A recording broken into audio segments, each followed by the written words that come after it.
दोस्तों आज हम बात करने लगे हैं जहाँ पर लास्ट कुछ महीनों के अंदर हर तरफ हमें टैरिफ की न्यूज़ देखने मिल रही है।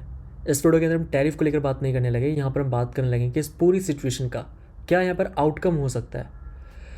अभी के टाइम पर जहाँ पर यूएस का इन्फ्लेशन लास्ट 3 ईयर्स के अपने लोवेस्ट लेवल के ऊपर आ चुका है, जो कि 2.4% के अराउंड, और यहाँ पर फेड का टारगेट है 2% के ऊपर। एट द सेम टाइम अगर हम क्रूड ऑयल की बात करते हैं जो कि लास्ट 2.5 ईयर्स के अपने इंपॉर्टेंट सपोर्ट ट्रेंड को नीचे की तरफ ब्रेक कर चुका है, और अगर हम डिक्सी को देखते हैं जो कि 100 पॉइंट्स के नीचे फोल्ड कर चुका है, यानी डॉलर अभी के टाइम पर बाकी सभी करेंसीज के अगेंस्ट के अंदर अपनी वैल्यू को लूज़ कर रहा है। अभी से कुछ टाइम पहले आपको याद होगा जहाँ पर $1 88 से 89 रुपीज़ के आसपास तक चला गया था, और वहीं पर अभी के टाइम पर $1 आ चुका है 85 से 86 रुपीज़ के ऊपर। तो अगर हमें यहाँ पर 2 से 3 महीने पहले $100 परचेज़ करना होता तो वो हमें कॉस्ट करता अराउंड 8900 इंडियन रुपीज़ के अराउंड, और वहीं पर आज के $100 के अंदर अगर हम देखें जहाँ पर हमें पे करना होगा 8500 इंडियन रुपीज़। तो ये जो डिफरेंस आप देख रहे हैं ये क्यों आया है? क्योंकि डॉलर अपनी स्ट्रेंथ को लूज़ कर रहा है। तो जब यहाँ पर डॉलर को परचेज़ करना सस्ता होता है, दैट मीन्स यहाँ पर रिस्की मार्केट्स के अंदर इन्वेस्टमेंट करना भी अब सस्ता हो चुका है। तो जब यहाँ पर डॉलर की वैल्यू गिरती है, डॉलर जब अदर करेंसीज के अगेंस्ट में अपनी वैल्यू को लूज़ करता है, तो इसका पॉजिटिव इंपैक्ट हमें रिस्क के एसेट्स पर देखने मिलता है। लेकिन अभी के टाइम पर ऐसा कुछ नहीं हो रहा। क्रिप्टो मार्केट हो चाहे स्टॉक मार्केट हो, इसका इंपैक्ट हमें देखने क्यों नहीं मिल रहा। चाहे हम इन्फ्लेशन की बात करें, हर एक मैक्रो डेटा की बात करेंगे इस वीडियो के अंदर, लेकिन अभी के टाइम पर सिर्फ एक एसेट जो कि हर एक मार्केट को आउट परफॉर्म कर रहा है, दैट इज़ गोल्ड। गोल्ड अभी के टाइम पर अपनी न्यू ऑल टाइम हाइस के ऊपर ट्रेड कर रहा है, लेकिन गोल्ड का पंप होना भी कहीं ना कहीं मार्केट के अंदर अनसर्टेनिटी लेकर आता है, इन्वेस्टर्स के बीच में पैनिक ट्रिगर करता है। बिकॉज गोल्ड के अंदर पैसा तभी फ्लो होता है जब या तो हमें फाइनेंशियल क्राइसिस देखने मिले या फिर फाइनेंशियल मार्केट्स के अंदर क्रैश देखने मिले। और अभी के टाइम पर गोल्ड के पंप होने के पीछे का मेजर रीज़न ये भी है, जब से यहाँ पर यूएस ने हर एक कंट्री के अगेंस्ट के ऊपर टैरिफ को इम्प्लीमेंट किया, उसके बाद से हर एक कंट्री अब देख चुकी है कि किस तरीके से एक कंट्री हर एक फाइनेंशियल मार्केट को क्रैश कर सकती है। अभी के टाइम पर चाइना, रशिया, ये वो कंट्रीज है जो कि अपने रिजर्व के अंदर डॉलर की डिपेंडेंसी को कम करना शुरू कर चुके हैं, और डॉलर की डिपेंडेंसी को कम करने के साथ ही में यहाँ पर ये कंट्रीज़ अपने रिजर्व के अंदर गोल्ड को इंक्रीज़ कर रही है। और क्यों अभी के टाइम पर हमें किसी भी पॉजिटिव डेटा का इम्पैक्ट मार्केट के ऊपर देखने नहीं मिल रहा। जैसे कि हम वीडियो के स्टार्टिंग में डिस्कस कर रहे थे, अगर हम इन्फ्लेशन की बात करते हैं, क्रूड ऑयल, डिक्सी, नेचुरल गैस, अगर हम पीपीआई की भी बात करते हैं, तो सभी डेटा पॉजिटिव के अंदर आ रहे हैं। अगर हम यहाँ पर ये देखें कि चाइना यूएस को कितना एक्सपोर्ट करता है, या बदले में यूएस चाइना को कितने बिलियन डॉलर के प्रोडक्ट्स को एक्सपोर्ट करता है, इसके लिए अगर हम 2024 के डेटा को देखते हैं, जहाँ पर यूएस ने चाइना को 150 बिलियन डॉलर के वर्थ के प्रोडक्ट को एक्सपोर्ट किया था। वहीं अगर हम चाइना की बात करते हैं तो चाइना ने 2024 के अंदर 450 बिलियन यूएस डॉलर के वर्थ के प्रोडक्ट को एक्सपोर्ट किया था यूएस के अंदर। ये तो हमने देखा कि दोनों कंट्रीज़ आपस में कितने बिलियन यूएस डॉलर का ट्रेड करते हैं। अब यहाँ पर एग्जांपल के लिए अगर हम करंट सिचुएशन में देखते हैं, तो यहाँ पर 450 बिलियन डॉलर का ट्रेड किया था लास्ट ईयर चाइना ने यूएस के अंदर। अगर कोई प्रोडक्ट जो कि लास्ट ईयर $100 का मिल रहा था, अगर अब 145% टैरिफ को देखें जो कि यूएस ने चाइना पे लगाया, चाइना के प्रोडक्ट्स पे लगाया, अगर वही सामान वापस यूएस में जाता है, तो पहले जो $100 का प्रोडक्ट मिल रहा था वो आज के दिन मिलेगा 145% एडिशनल टैक्स लगाकर, जो कि बनता है $245 के अराउंड। तो यहाँ पर हुआ क्या है कि यूएस के अंदर जो प्रोडक्ट्स थे उनके ऊपर तो महंगाई ज़रूर गिर रही है, लेकिन जो बाहर से अब प्रोडक्ट्स यूएस के अंदर आ रहे हैं उन पे महंगाई अब बढ़ती जा रही है। अभी के टाइम पर मार्केट के अंदर जो सिचुएशन हम देख रहे हैं कि इतनी पॉजिटिव डेटा आने के बाद भी मार्केट इसके ऊपर रिएक्ट इसलिए नहीं कर रहा है क्योंकि हर एक कंट्री के ऊपर यूएस ने इतना टैरिफ नहीं लगाया जितना कि अभी के टाइम पर चाइना के ऊपर लगाया, और चाइना ही यूएस का सबसे बड़ा ट्रेडिंग पार्टनर है। अब यहाँ पर यूएस बाकी सभी कंट्रीज़ के ऊपर टैरिफ लगाए नहीं लगाए चलेगा। अगर कल को न्यूज़ आती है कि अमेरिका ने नॉर्थ कोरिया के ऊपर, सीरिया के ऊपर, सोमालिया के ऊपर टैरिफ को इंक्रीज़ कर दिया, तो इससे मार्केट के अंदर पैनिक नहीं होगा, क्योंकि ये वो कंट्रीज़ है जो कि सबसे कम अपने प्रोडक्ट्स को एक्सपोर्ट करती है यूएस के अंदर।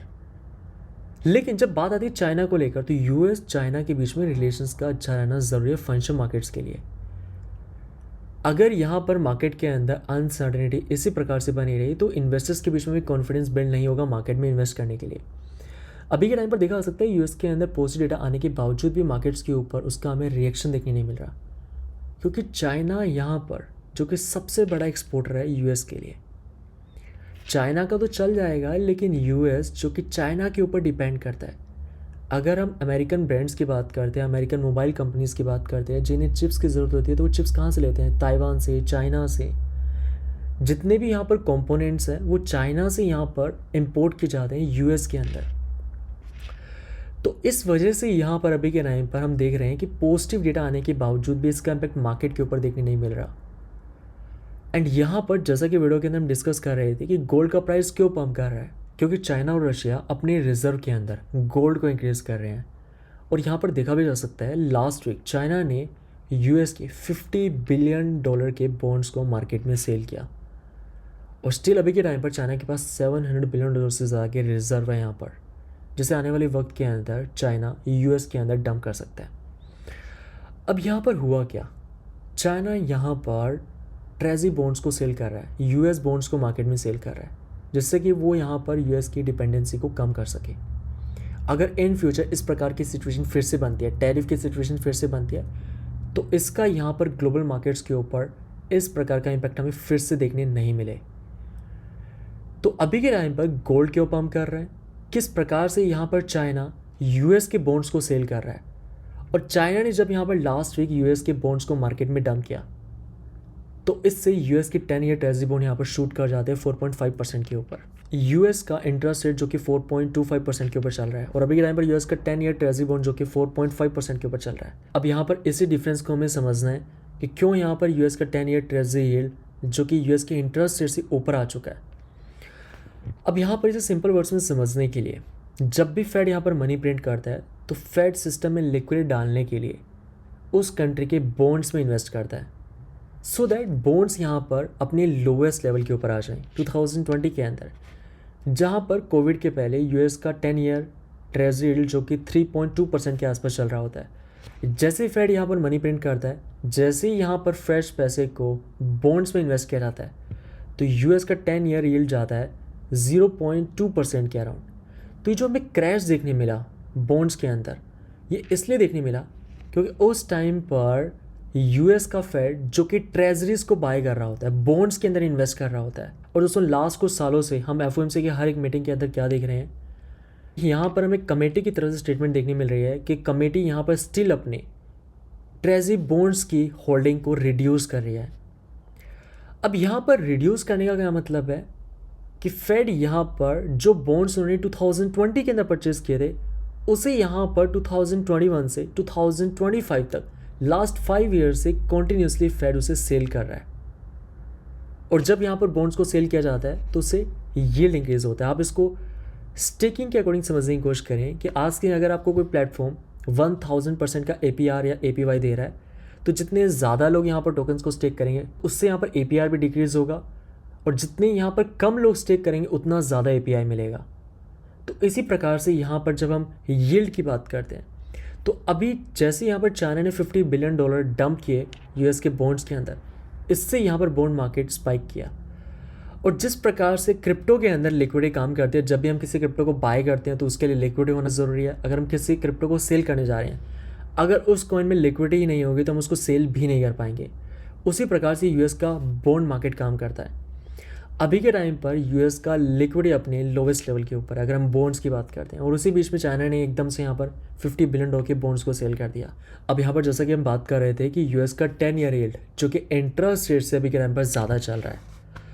अब यहाँ पर सिचुएशन को समझने की कोशिश करें कि अगर यहाँ पर फेड इंटरेस्ट रेट को कट करता है, अभी के टाइम पर यूएस में जितने भी डेटा आ रहे हैं वो इंटरेस्ट रेट के कट के फेवर में आ रहे हैं, तो इससे यूएस का 10 ईयर यील्ड जो कि अपसाइड की तरफ स्पाइक कर सकता है।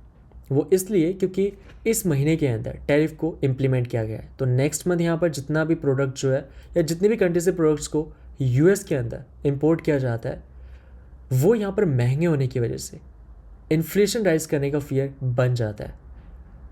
अगर इन्फ्लेशन राइज करने का फियर बनता है मार्केट में, तो इससे 10 ईयर यील्ड अपसाइड की तरफ स्पाइक कर जाएगा। और 10 ईयर यील्ड को नीचे लाने के लिए फेड को यहाँ पर बॉन्ड्स को परचेज करना होगा, और फेड को यहाँ पर बॉन्ड्स को परचेज करने के लिए फेड को पैसे की ज़रूरत होगी। बिना पैसे के यहाँ पर फेड बॉन्ड्स को परचेज नहीं कर सकता, बॉन्ड्स को नीचे लेकर नहीं आ सकता, जो यील्ड अपसाइड की तरफ जा रहा है इसे कंट्रोल नहीं कर सकता। और ये पैसा मार्केट में कहाँ से आएगा? मनी प्रिंटिंग करके। बाकी दोस्तों इस वीडियो के अंदर हमने डिटेल में डिस्कस किया है कि एग्जैक्टली क्या सिनेरियो मार्केट में चल रहा है और लास्ट 2-3 महीने के अंदर जो भी कुछ हुआ है इससे यहाँ पर क्या आउटकम निकल कर आता है, राइट। जितना यहाँ पर 10 ईयर यील्ड अपसाइड की तरफ जाएगा, जितना यहाँ पर यील्ड इंक्रीज होगा, उतना ज़्यादा फेड के ऊपर प्रेशर बनेगा। इन्फ्लेशन का रिस्क बने नहीं बने फेड यहाँ पर हैंडल कर सकता है, लेकिन यील्ड का रिस्क फेड यहाँ पर हैंडल नहीं कर सकता है, क्योंकि अगर यहाँ पर यील्ड अपसाइड की तरफ स्पाइक करता रहेगा तो इससे यहाँ पर यूएस कोलैप्स कर सकता है, क्योंकि यूएस इकोनॉमी बॉन्ड्स पे चल रही है। फेड यहाँ पर क्या करता है, बॉन्ड्स को परचेस करता है, मार्केट को रिलीव करता है, बॉन्ड्स को यहाँ पर सेल करता है, मार्केट के अंदर टाइटनिंग लेकर आता है। बाकी गाइस आपका क्या ओपिनियन है कमेंट करके जरूर बताएं, एंड अगर आपको इस वीडियो से जरा से भी इन्फॉर्मेशन मिली है लाइक का बटन दबाना मत भूलें। बाकी मैं मिलता हूँ फिर आपसे नेक्स्ट वीडियो में, तब तक ले जय हिंद, वंदे मातरम।